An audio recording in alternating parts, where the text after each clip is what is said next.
Quise manejar por aparte en otra grabación, mejor dicho, para hablar de efectos de mecanismos de inhibición para que no se me vayan a confundir con todas las otras patologías. Hasta el momento todo lo que hemos visto es con tendencia a hemorragias, tanto hemostasia primaria como secundaria. Ahora, cuando hay alteración de cualquiera de los defectos en los mecanismos de inhibición que también ya hemos visto, por encimita, mejor dicho, los hemos explicado, cualquier defecto en el mecanismo de inhibición que no produce hemorragia, lo que nos produce son trombofilias o tendencia a hipercoagulabilidad o formación de trombos en los pacientes. Por eso quise apartarlo un poquito y que no se me vayan a confundir. Estas trombofilias o hipercoagulabilidad es la propensión a desarrollar trombosis debido a anormalidades en el sistema de la coagulación. Ya vimos anormalidades en los defectos de los mecanismos de inhibición. ¿Qué ocurre en el paciente? Tendencias a producir coágulos de cualquier índole, trombofilias, estasis venosas y trombosis como tal. Podemos tener como tal agregaciones plaquetarias, disfunciones, infartos, trombosis, muertes fulminantes, infartos miocardios, gangrena porque no circula bien la sangre por trombos en algunas partes del cuerpo, accidentes cerebrovasculares, otras causas que no asimilan acá, y trombosis como tal arteriales o venosas. ¿Cuáles son las patologías más comunes asociadas por causa de estas alteraciones en los mecanismos? Hipercoagulabilidad. Entonces, ¿recuerdan esta imagen? Creo que no la tengo más adelante. Esta imagen en la que les mostraba cuáles eran los mecanismos inhibitorios, que eran la proteína S6C, la antitromina 3, inhibidores de la vía factor tisular, que eran los mecanismos inhibidores de la hemostasia secundaria, y en el caso de la hemostasia primaria, AMS13, fibrinólisis, alteraciones como tal de óxido nítrico, prostaciclinas o PDASA en la pared vascular. Todos esos son los mecanismos normales. Cualquier alteración en uno de ellos nos causa hipercoagulabilidad.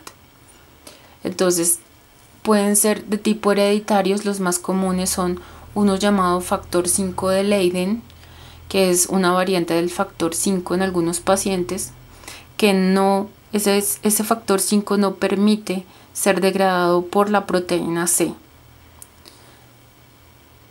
Existe como tal la prueba factor 5 Leiden para solicitar si el paciente tiene ese factor 5 Leiden, esa alteración genética. También son hereditarios alteraciones en la antitrombina 3, proteína C, proteína S. Sin embargo, también por autoanticuerpos podemos llegar a generar esta clase de patologías contra estas proteínas. Causas secundarias que no necesariamente sean hereditarias que producen hipercoagulabilidad, ¿cuáles son?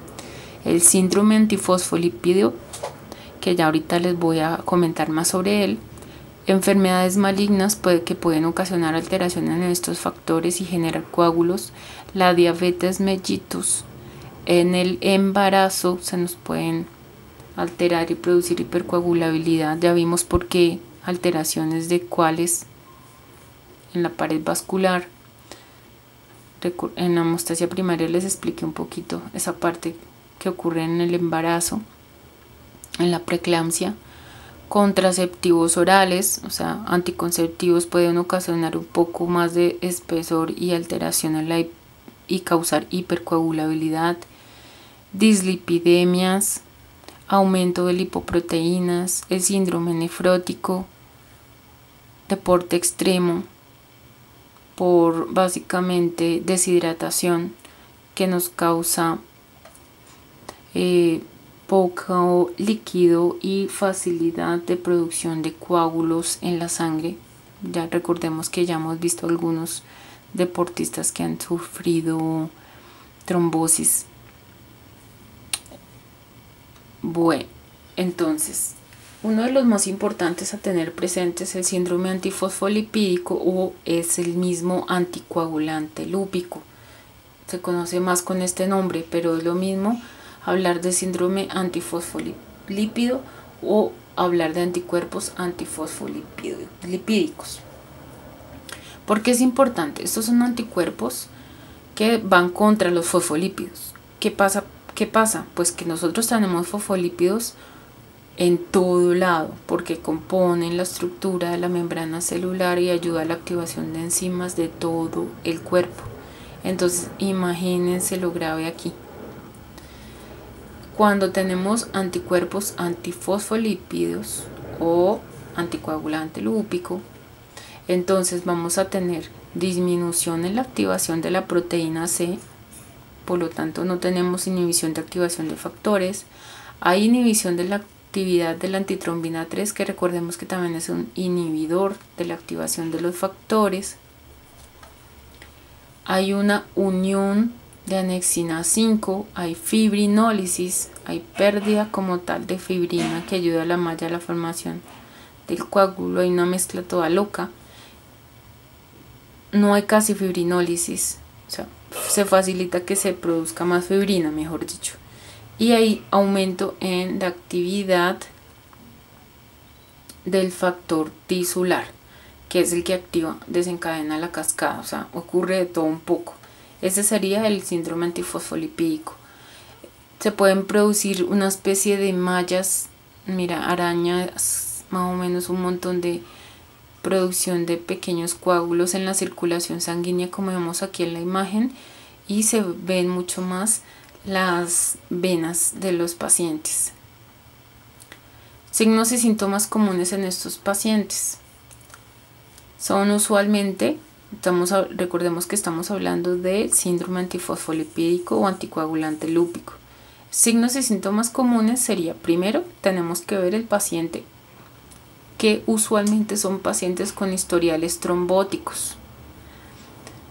Tenemos que tener cuidado porque resulta que hay mujeres con pérdida fetal recurrente que se ha visto muy relacionado a que esa pérdida fetal usualmente es porque tienen anticuerpos antifosfolípidos. Pero, ¿por qué es importante tener presente aquí esto? El historial es importante porque son pacientes que no nos van a decir que sufren de hemorragias, sino al contrario, trombosis. O que no, simplemente no presentan hemorragias y no sabemos qué pasa. Y cuando hacen la prueba de PT y PTT son anormales. Entonces, recordemos que si tenemos PT y PTT, sospechamos en hemorragias, deficiencias de factores. Pero si el paciente tiene historial trombótico o son mujeres con pérdida fetal recurrente, sospechemos en que tenemos anticuerpos antifosfolipídicos. Si hacemos pruebas cruzadas o la prueba de PT, PTT cruzado, nos van a salir también anormales.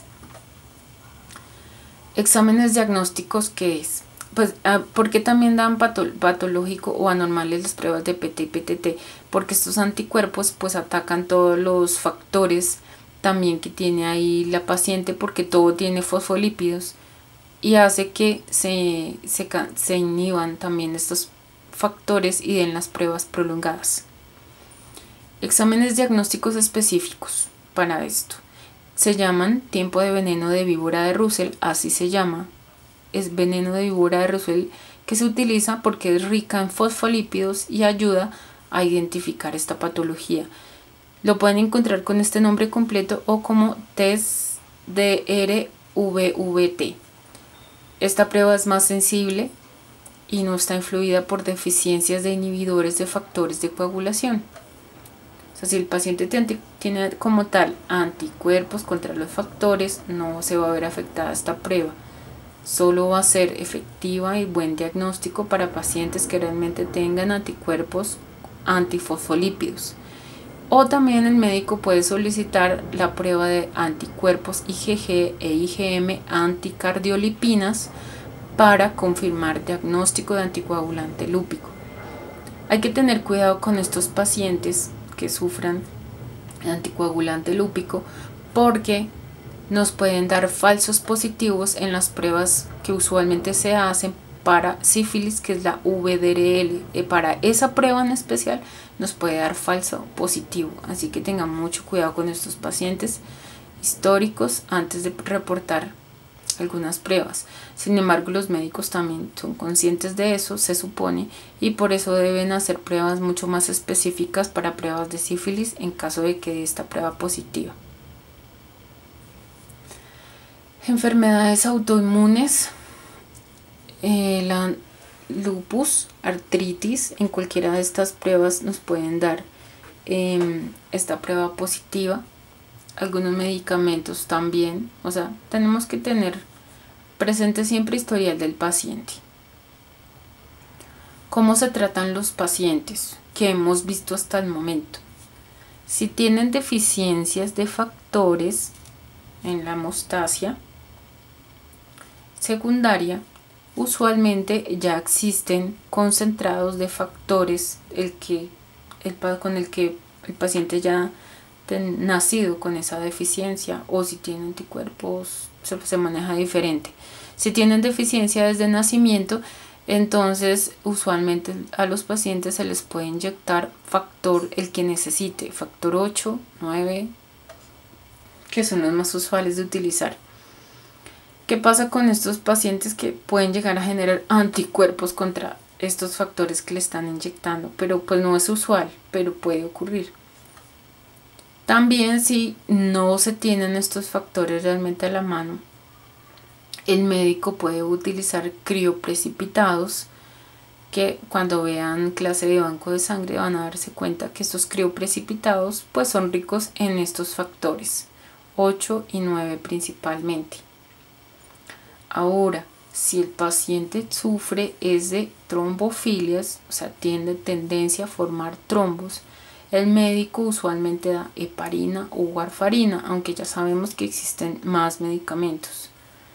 La warfarina usualmente ayuda a inhibir los factores de la vía, aparentemente, de la vía extrínseca, pero nos damos cuenta que esta warfarina inhibe factor 2, 7, 9 y 10, o sea, no solo la extrínseca. Y ayuda, acuérdense que con estas que se hace el control con el INR. Recordemos que la prueba de PT, así el paciente tenga o no medicamento, igual se reporta el INR con la prueba de PT. Y en el caso de la heparina es un medicamento que inhibe la vía intrínseca, sin embargo vemos específicamente que inhibe el 9, el 10, el 11, el 12, o sea, no solo sería la intrínseca, sino también un poquito la común. ¿Listo? Aquí es una gráfica que muestra toda la variedad de que pueden existir también de medicamentos. Estos son medicamentos, aparte de los que ya vimos,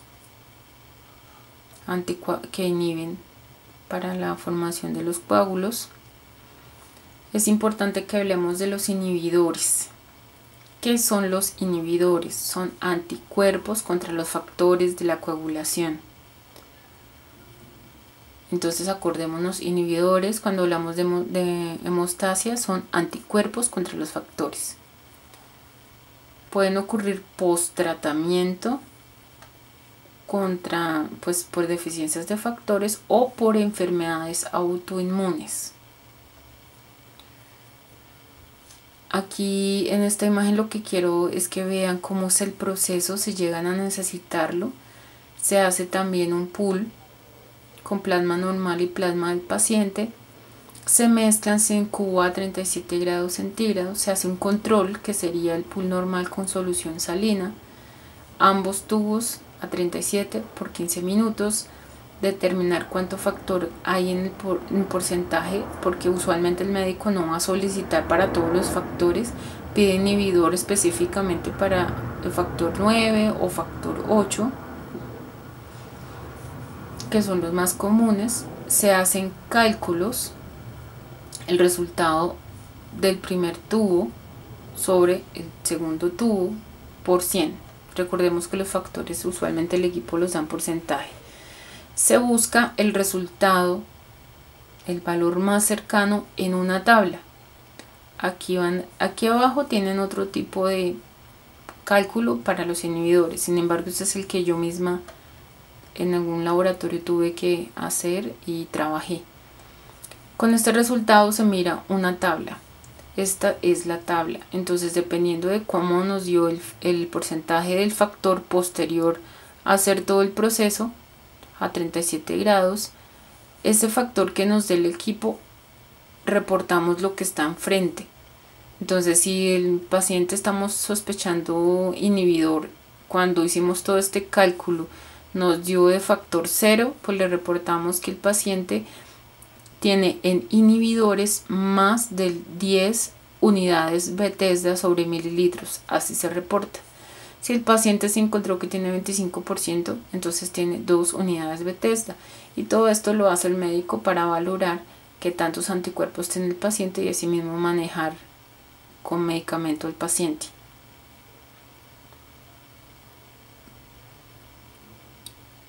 Lo que continúa también es ya para hablar qué pasa cuando la hemostasis está descontrolada. Lo voy a dejar para la siguiente grabación.